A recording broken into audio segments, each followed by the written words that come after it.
on this episode of Please Stop Hiring This Woman, we have this from Collider. 28 years later just tapped one of Star Wars' brightest rising stars. And who is this rising star, you may be asking right now? None other than Erin Kellyman. You know who Erin Kellyman is? She was in the flop Solo movie. You know, the movie that was so bad that it killed off all of the Star Wars spin-off series from there? Yeah, that was her. What else was she in, dare you ask? Falcon and the Winter Soldier.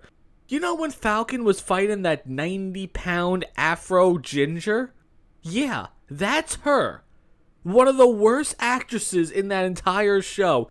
Honestly, remove John Walker from that show, it is beyond garbage, but she was nowhere near a bright spot in that show.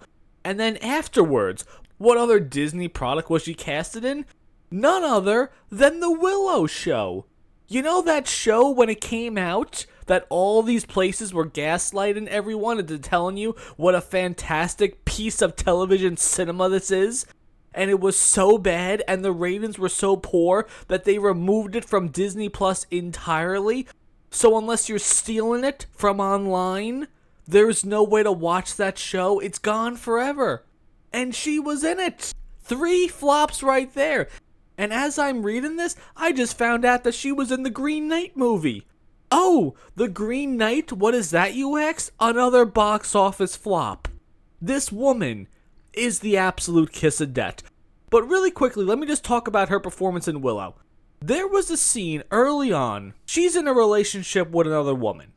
I think they kissed in episode 1 or 2, if I'm not mistaken.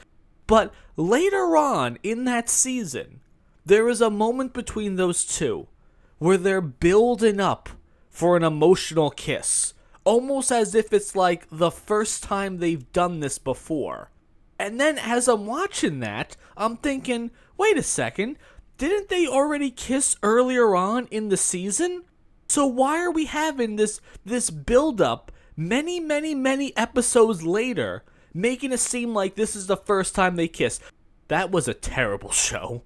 That show did not deserve to be made, and I can understand why they got rid of it on Disney Plus entirely. No one was watching that show, yet all of these places and people tried to gaslight you into thinking this is the greatest thing since sliced and toast bread. Ridiculous. Now she's in 28 years later. Why would this movie take her? Is she on a discount or something? And they just needed to fill a slot? She is not gonna be the next rising star in Hollywood. I understand every few years they try to push someone on us. Zendaya is one of those people that they're really trying to push on us. You know how crazy Hollywood is with gaslighting? They tried to convince us that Zendaya was so attractive that she's pulling in 2 guys at the same time for that movie Challengers. Wasn't that ridiculous?